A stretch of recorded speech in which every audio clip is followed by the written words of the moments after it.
오늘 3월이 시작되는 3월 첫 번째 주일날 출애굽기 10번째입니다. 출애굽기 6장 14절로 30절까지 말씀을 가지고 연약함으로 승리할 수 있는 것이라는 제목하에서 오늘 말씀의 떡을 나누겠습니다. 우리가 지난주에는 여호와란 이름이 들어있는 그 내용, 뜻을 우리가 살폈었죠. 오늘은 말씀드린 대로 출애굽기 6장 14절로 30절의 30절 말씀은 연약했기 때문에 실수를 줄이고 이기는 것을 말씀하려고 합니다. 오늘 말씀은 전체적으로 아론 집안의 여러분과 족보인데요. 옛날부터 우리 신학교의 설교학 교수님들이 간혹 했던 말이 있는데, 언제나 족보는 설교자의 무덤이다. 족보는 설교자의 무덤이라고 했었는데요. 그래 한마디로 이 족보, 사람의 이름을 가지고는 할 말이 없다는 거죠. 자, 그런데도 성경에서 이 족보의 내력을 잘 이해하다 보면은 어떤 그 말씀의 흐름을 우리가 발견하게 되는데, 그 핵심이 무엇인지를 또 파악할 수 있고, 또 다르게 표현한다면은 그 족보의 그 이름에 따라서 어떤 매듭이 시작이 되고 있더라는 것이죠. 매듭과 시작. 그러니까 족보에 대해 또 다른 예를 든다면은 강조할 인물에 대해서 성경 저자는 그 한 사람의 초점을 맞춘다는 거. 그러니까 오늘 읽은 출애굽기 6장 14절에서부터 족보는 모세에 대한 그 초점이 아니라 아론 계열의 이 족보란 거죠. 오늘 본문에서는 이스라엘 민족의 조상 야곱에게는 12아들이 있었지 않습니까? 자, 그런데 오늘 14절부터 보니까 첫 번째는 누벤, 둘째 아들 누구죠? 레위, 세 번째는 시므이만을 딱 세 사람만을 시몬만을 소개하고 있는데, 자, 근데 중요한 것은 1번과 3번은 고작 우리가 같이 읽었는데 한 줄 정도만 소개하고 있지만은 2번 레위에 관한 설명은 무려 3번 10줄 길게 이렇게 소개를 하고 있음을 발견해야 되는데, 자, 그런데 여기서 강조하고 있는 사람들의 특징을 보는데 우선 나이를 말하고 있어요. 나이. 그러면 몇몇 사람은 나이를 강조했겠냐인데, 아마 이것은 그런 것 같습니다. 어떤 특별한 어떤 의미는 없는 것 같고, 단지 이 성경을 읽는 독자인 우리들에게 더 잘 주목하라는 의미가 아니었을까? 오늘은 그렇게 해석이 안 됩니다. 먼저는 레위에게 세 아들이 있었는데요. 세 아들이 있었는데 기억합니까? 본문에 게르손, 고앗, 무랄이라고 그랬습니다.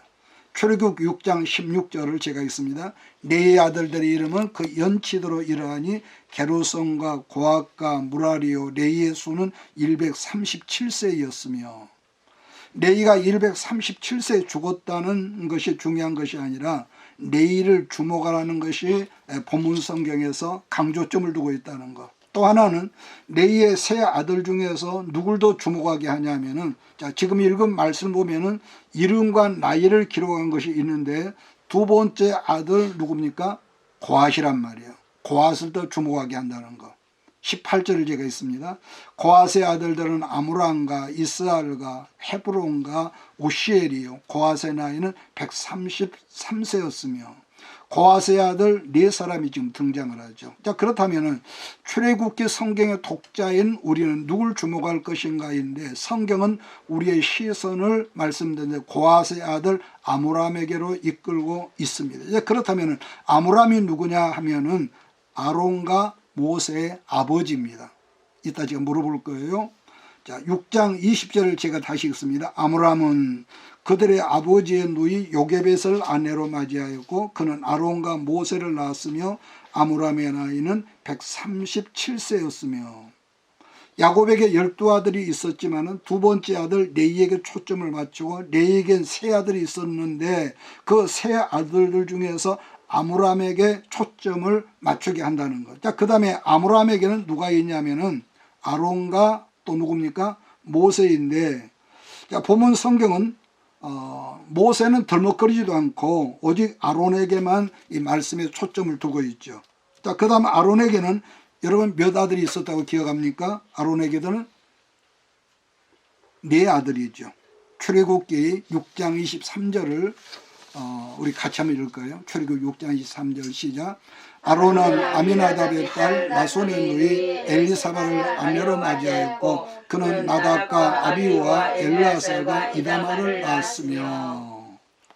아론에게 이처럼 네 아들이 있었지만 레위기 10장 말씀을 보면은 첫째와 둘째 아들이 하나님께 제사인 예배를 드리기는 드렸지만은 자기들 생각으로 예배를 잘못 드림으로 말미암아 그 현장에서 재앙으로 즉사를 했다고 성경은 그렇게 말씀하죠. 자, 그러니까 나답과 아비우라는 큰 아들과 둘째는 제사장 직무가 시작된 초반기에 죽은 것이죠. 그래서 누가 첫째와 둘째 제사장 직무를 감당하게 되냐면은 셋째인 엘르아살, 넷째인 이다말 이렇게 이 작은 아들들이 제사장 직무를 감당하더라는 겁니다. 그래서 두 아들 다 제사장 직무를 수행하게 했지만은 하나님은 또 여기서 누구에게 초점을 맞추게 하냐면은 엘르아살에게 초점을 포커스를 둔다는 것.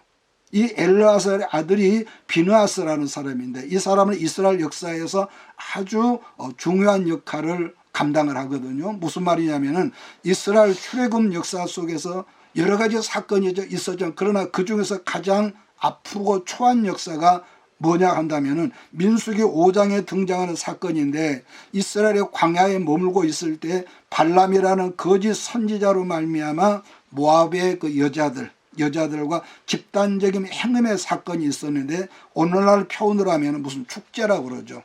축제. 이 모압 신을 섬기는 그 제사하는 가운데 모압의 아리따운 젊은 그 처녀들이 이스라엘 남자들을 초청을 해서 제사를 행하는 그 현장에서 집단적인 이 성적 행위를 벌인 사건이 바로 뭐라고 하냐 성경은 바알볼 사건이라는 바알볼.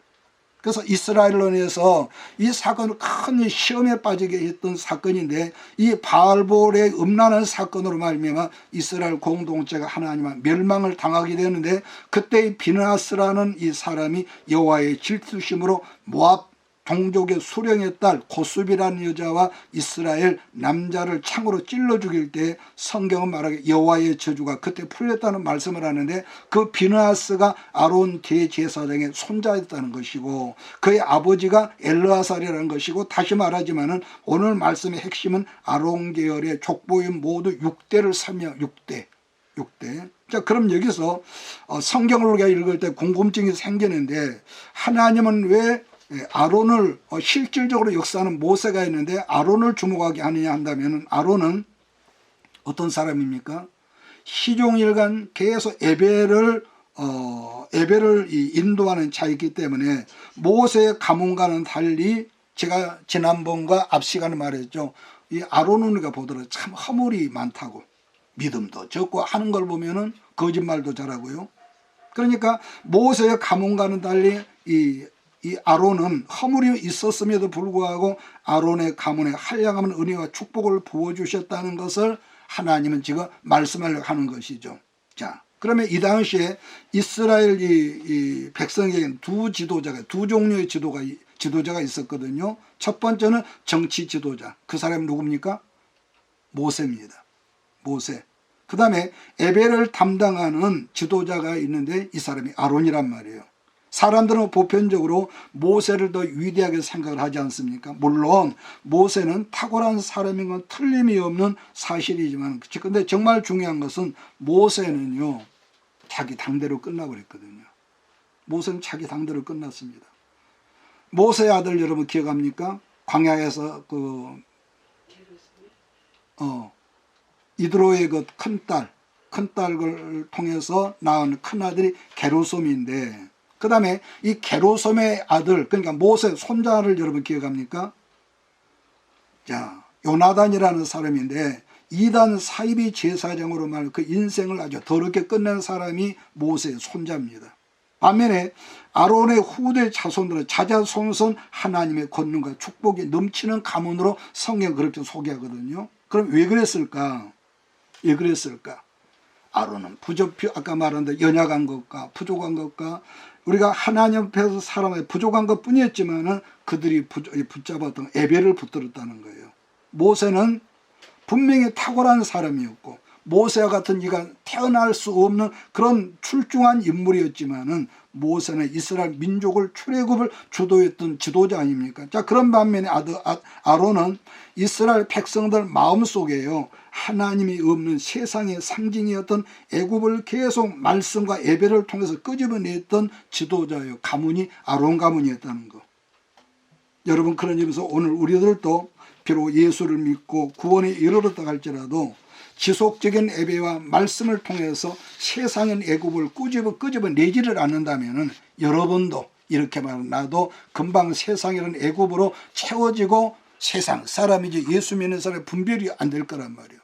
그러니까 모세는 정말로 탁월한 이 인물 중에 인물이었던 것은 틀림없지만은, 그러나 중요한 것은 모세의 아들 게르손과 그의 손자가 누구라고요? 손자가 요나단이라고 그랬습니다. 그러니까 이 요나단이 나중에 어떻게 사사기에 들어가면은요, 어떻게 이스라엘 역사에 등장하냐면은 사입이 2단 제사장으로 인생을 끝낸 사람이라고 그랬는데, 사사기 18장 말씀을 보면은요, 이스라엘 공동체에 2단 사입을 맨 먼저 끌어들인 지파가 기억합니까?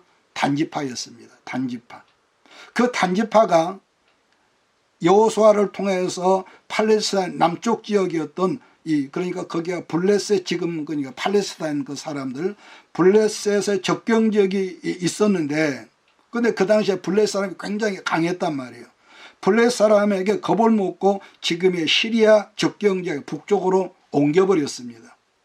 그때부터 우리나라는 옛날 언젠가보다 할라에서 백도란 말이 생겼지만은 이스라엘도 뭐가 생겼느냐? 부엘세바에서 단까지란 말이 그때부터 생겼다는 거. 자, 그러면은 단지파와 모세의 손자에 대한 기록을 우리가 한번 살펴보기는 제가 읽겠습니다. 사사기 18장 30절을 제가 읽어드릴게요.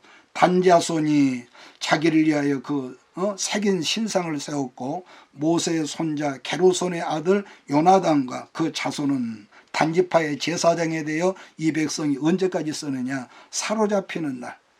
그러니까 북왕국 이스라엘이 아수르에 멸망당하는 날까지 이 2단 사입이 종파로서 모세의 후손들이 그렇게 쓰였다는 거죠. 자, 거듭 말하지만은 모세의 손자 요나단이 사입이 2단 지파의 지도자가 되었는데 그 조상 모세는 여러 번 제가 언급했죠. 모세는 하나님께 그야말로 귀하게 쓰임을 받았던 인물이지만 그의 후대는 한마디로 말해서 망할 놈이 집구석이 돼버린 거죠. 자, 그런 반면에 아론 집안의 계열은요, 예수님 오시는 날까지 쓰임이 비록 허물이 있었고 문제가 계속 있었습니다. 예수님 오실 때까지 쓰임 받았다는 것. 그러면은 무엇이 그러면 그들을 그렇게 만들었냐 한다면 아까 제가 말씀드렸죠. 예배가 있는 집안이었으니까요. 나는 여러분의 이 집안들도 예배가 끊어지지 않기를 주의를 축복합니다. 자, 그렇기 때문에 그때나 지금이나 앞으로도 허물 많은 인생들이 하나님 앞에 영원히 설 수 있는 유일한 대안이 뭐냐 한다면은요, 예배가 있는 삶이라는 것이기 때문에 목회자라도, 이렇게 말하는 나 목회자라도 예배하는 삶이 없으면은요, 우리 선배나 후배들 보면은요, 정년대가 돼가지고 목회를 그만둔 그런 분들이 있거든요. 근데 목회를 그만두면서 완전히 뒷방 놓인 늙은이다. 그래서 예배가 빠져버리면, 자기가 안다는 것으로 빠져버리면은요, 아주 인생이 이상이 허물어지더라고요. 그래서 우리가 유명한 서양인들 가운데서 어떤 걸 발견하냐면은요, 여러분 보셨는지 모르지만은 아론이라는 이름은 상당히 있습니다. 그런데 유럽의 그 사람들은 모세라는 이름을 가진 사람이며 별로 없는 것 같아요. 별로 없다는 것은 왜 그랬을까? 비록 서양 기독교가 오늘날은 완전히 여러분 변질되었지만 그럼에도 그들의 문화 배경에는 여전히 기독교적인 뿌리가 있기 때문인데, 그냥 우리말 발음으로는 그냥 우리말 성경 번역 아론이지만은 영어식 발음으로는 에이런이라고 그렇게 됐거든요. 그런 점에서 세계적으로나 우리나라 경우를 보더라도 예배가 있는 가정의 후손들은 결코 중간에 혹은 빠지는 경우가 있을지라도 본래 자리로 돌아오게 하는 어떤 하나님의 섭리를 우리가 보더라는 것. 자, 조상 모세는 제가 이 말을 자꾸 하죠. 정말로 탁월했지만은 그의 후손들이 망했다는 것은 그들의 인생의 삶 가운데 예배가 무너졌기 때문이라는 거예요. 예배가 무너. 그래서 누구나 예수 안에 있으면은요, 뭐가 있습니까? 내가 원하든 원치 않든 예수 안에 있으면 우리가 은혜의 물줄기라는 게 있는데, 그러나 그러던 사람의 예배의 자리가 무너지지만 않으면은 비록 중간중간 넘어지도 하고 때로는 못난지도 하지만은 다시 언젠가는 살아나는 축복의 가정이 된다는 것을 성경은 이렇게 우리에게 알려준다는 것. 자, 다른 경우겠지만은 가인과 아벨의 경우를 보더라도요, 가인은 인간적으로 똑똑하고 사냥꾼이고 유능한 사람일 수 있거든요. 그러나 그리스도 안에서는 이게 있습니다, 여러분. 오늘 제목이 그런데요, 내 어떤 탁월한 실력이나 또는 내가 장자거나 유명한 학력이나 이것이 보면은요, 결국은 아무것도 소용이 없다는 것이고, 오직 하나님께 예배를 드리는 가정의 자손들은 뭐가 있느냐? 하나님께서 결국은 그 자녀들을 붙드시더라는 거죠. 그럼 왜 그러느냐? 아벨의 후손들을 보면은요, 특징이 있습니다. 그들은 가는 곳마다 제단을 쌓고 지혜 쌓고 예배를 드렸다고 그랬거든요. 우리 예수님도 그 점에 대해서 요한복음 몇 장인가? 4장 23절인가 보면은요, 아버지께 참으로 예배하는 자들은 기억합니까? 신령과 진정으로 예배할 때가 오나니 곧 이때라. 아버지께서는 이렇게 자기에게 어떤 자들을 찾는다고요? 예배하는 자들을 찾는다는 거죠. 나는 여러분들이 인생을 살아갈 때 어떤 상황과 어떤 환경에 처한다 할지라도 예배하는 자리를 꼭 기억하시고 찾는 우리 모두가 되기를 주로 축복합니다. 그래서 우리들이 예배를 사모하면 하나님은요, 허물 많은 아론의 가정을 명문 가정으로 이렇게 올려놓았듯이 여러분의 가정도 그렇게 축복의 가정, 물된 통상과 같은 그런 놀라운 역사가 일어남을 나는 믿습니다. 자, 그래서 우리들이 하나님의 사람이지만은요, 분명한 것은 그리스도 안에 머물지 못하면 혹여 인생에서 큰 대박을 맞는 경우도 있거든요.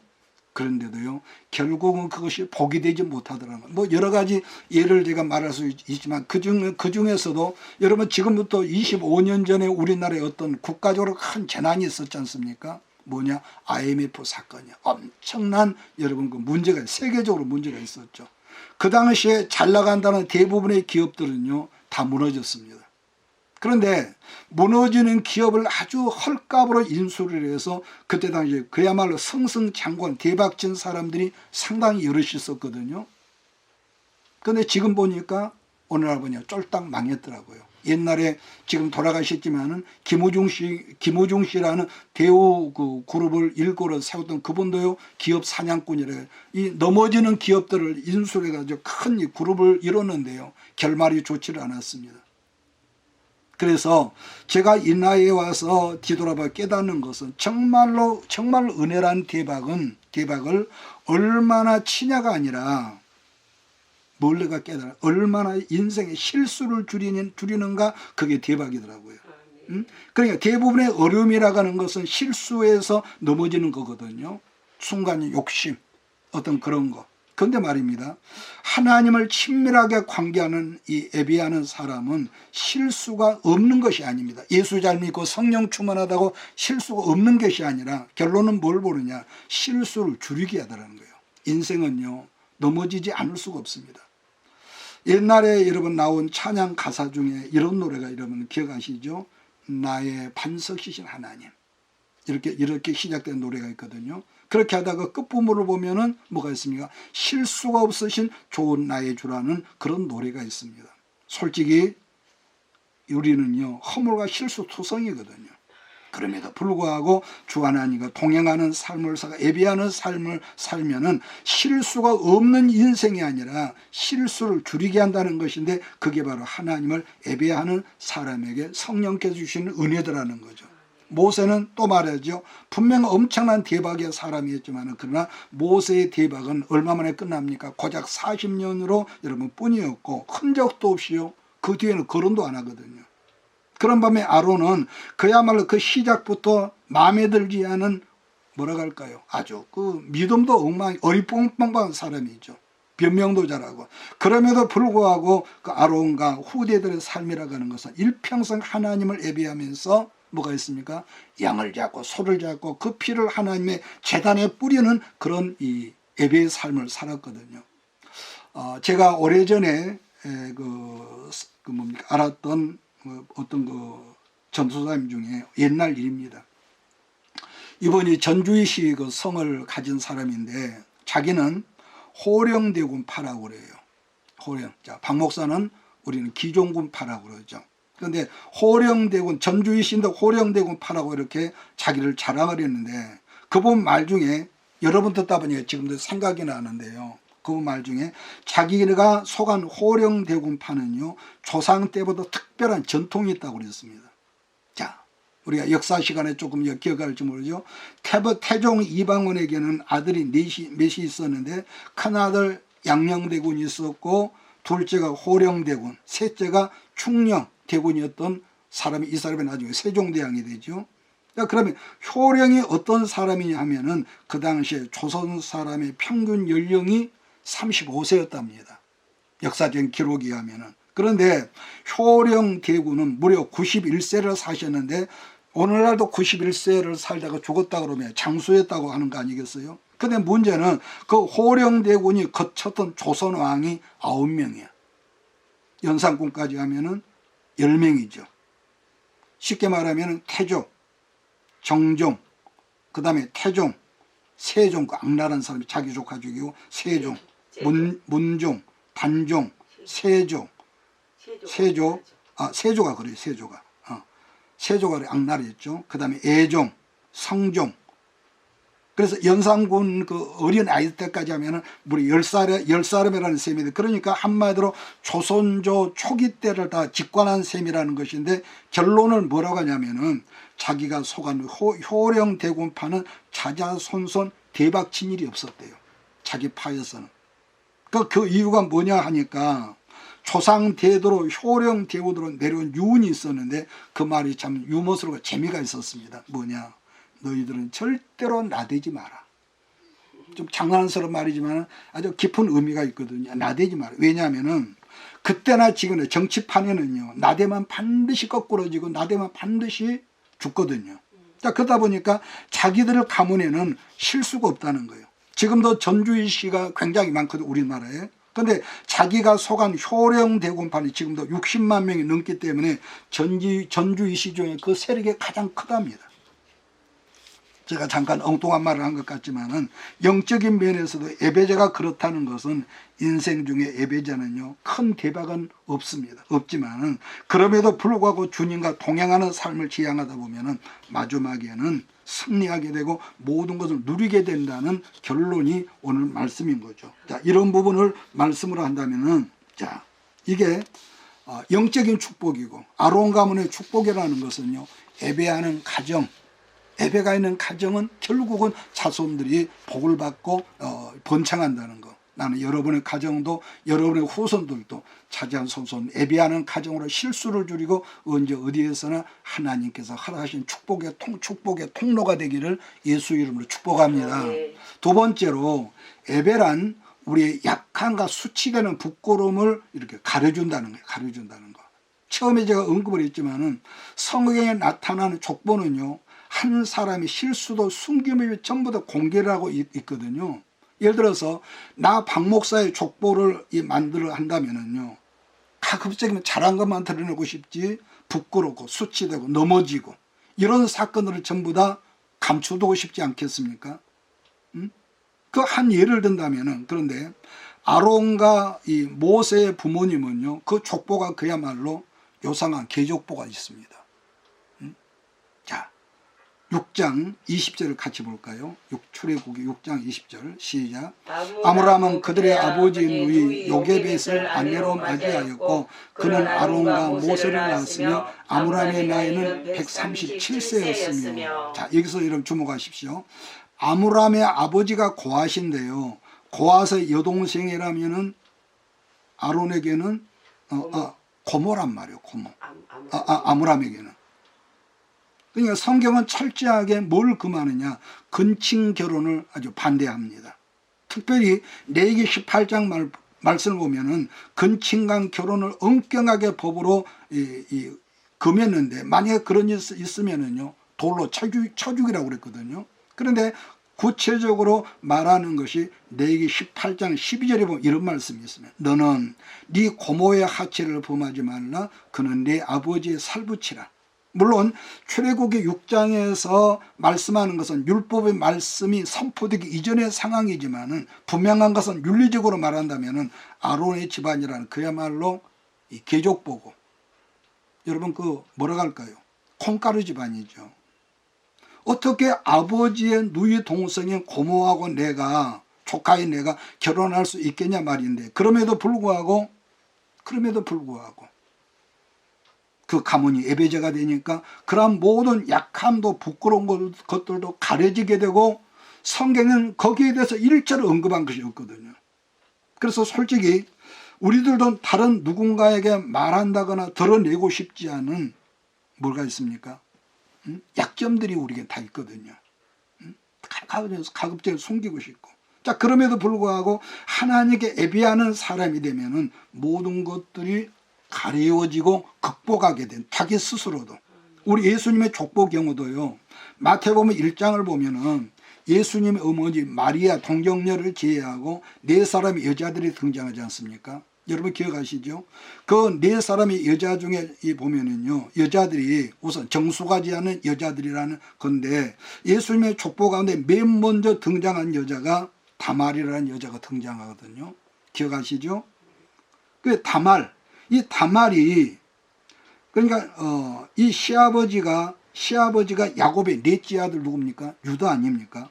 유다인데, 근데 유다의 아들이 무슨 일이 있어? 죽었단 말이에요. 근데 며느리 다말이 자기 남편이 죽고 난 다음에 시아버지를 유혹을 해서 아이를 낳았다고 성경은 말씀해줘. 아이를 낳았다고. 이런 경우는요, 사실 입에 올리기도 좀 해괴망측한 그런 사건이거든요. 자, 그런데 성경은 며느리 다말이 시아버지 유다와 관계를 통해서 낳은 쌍둥이 아들이 베레스와 세라라고 그랬는데, 예수님의 족보 중에 그런 폐륜적인 다말의 이름이 버젓이 올라와 있다는 거예요. 자, 그 다음에 둘째는 여리고 성에서 술장수하던 여자 기억합니까? 성경은 그 여자를 기생 나비라고 조금 고상하게 표현을 했습니다. 그게 말이 좋아서 기생이지 몸을 파는 창녀란 말이에요. 그러면 그 라비 나중에 누구를 낳느냐? 예수님의 족보 중에서 여러분 보아스를 낳거든요. 보아스. 자, 뭐 설명하면 기니까. 셋째, 누시라는 여자는 하나님께 저주하신 족속으로 누굽니까? 모압 여자인데, 조금 전에 말했던 민수기 25장에 등장한 바알볼의 음행 사건을 일으킨 종족이 바로 모압, 저주받은 족속이란 말이에요.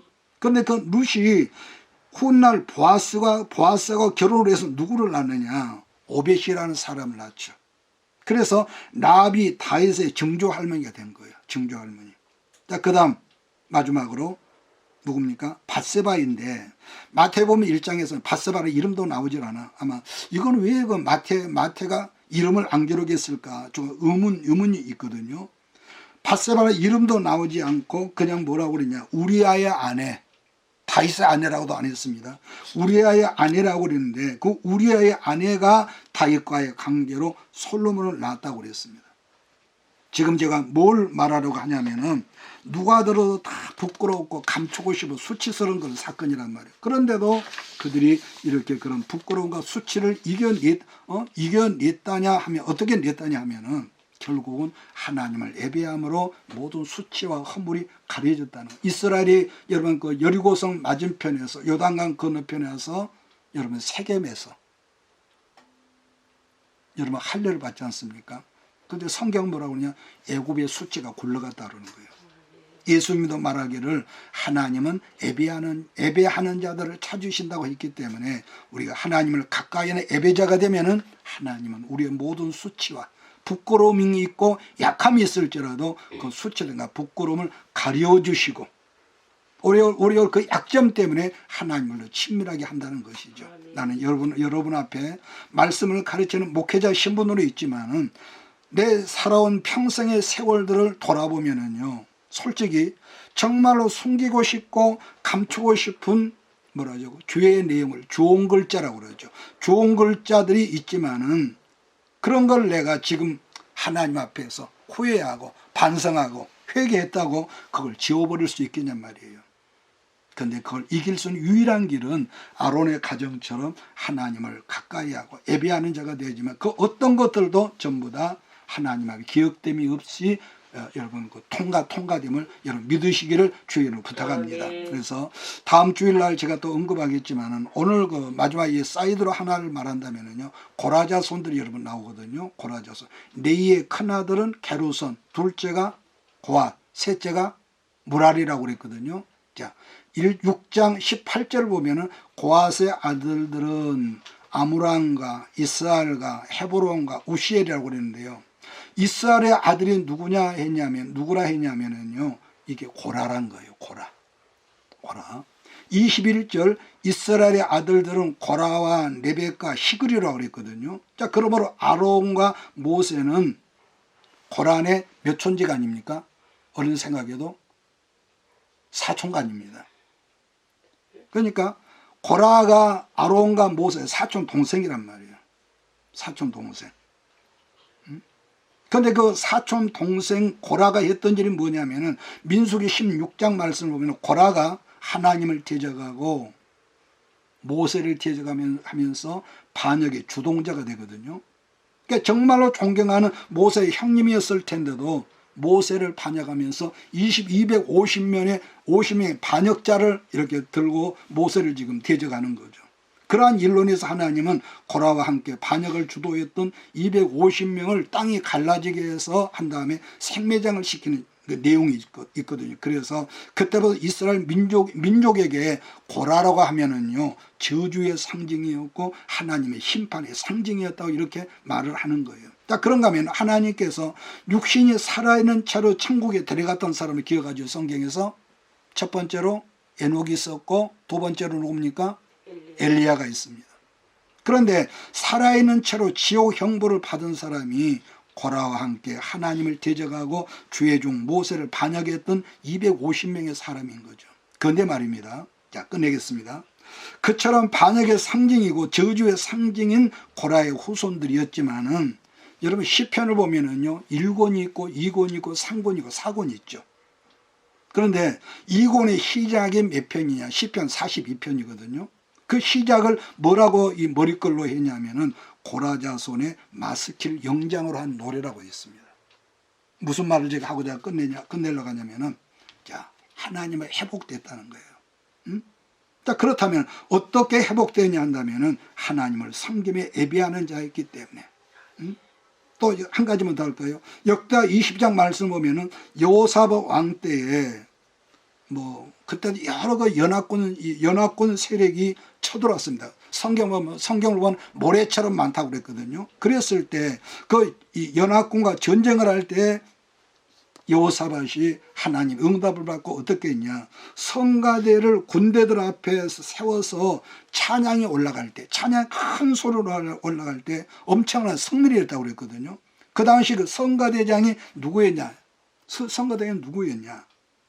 헤렘이라는 사람인데 그가 바로 따라서 합시다. 고라자손이었다. 자, 기가 막히지 않습니까? 그 성가대장이 고라자손이었다.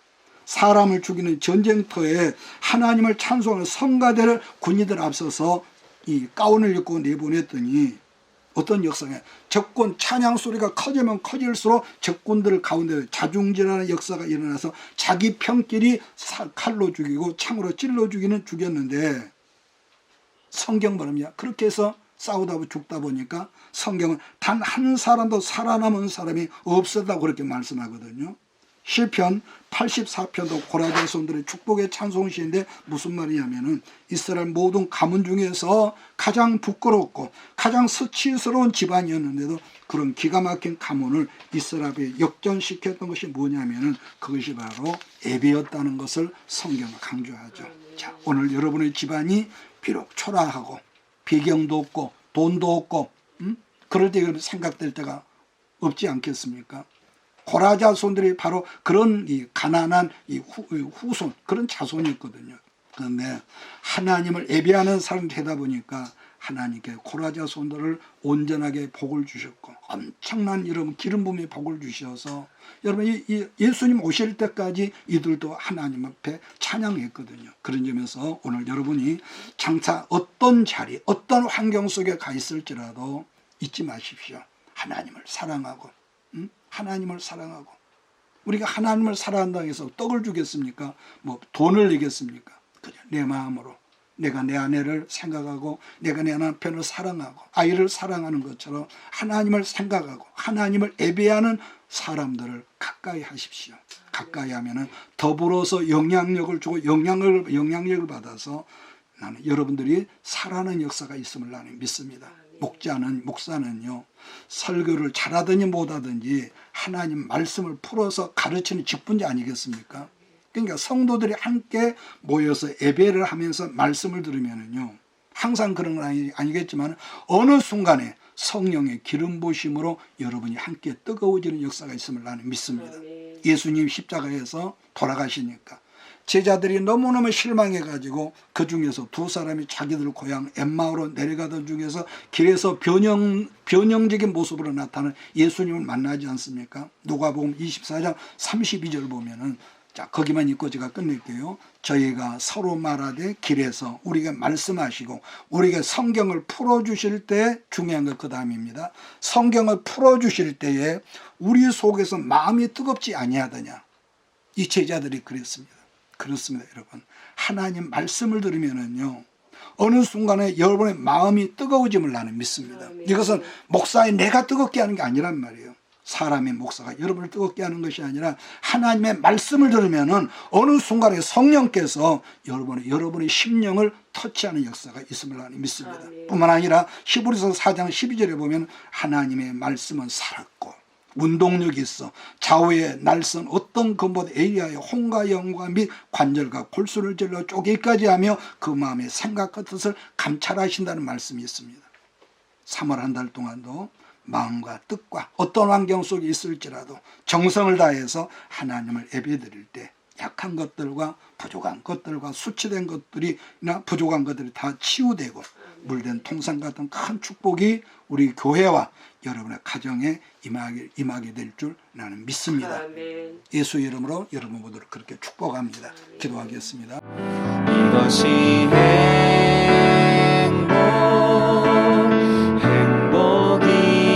행복이라오. 세상은 알 수 없는 하나님 선물. 이것이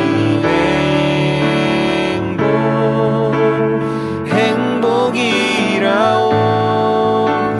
하나님의 자녀로 살아가는 것. 이것이 행복이라오. 이것이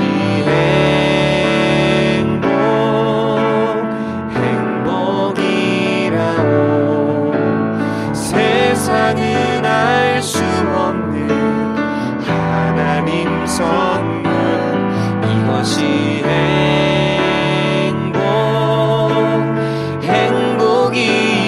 행복이라오.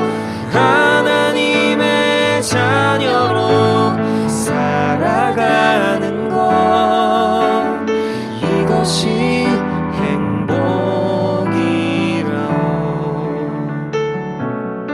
행복이라오. 이것이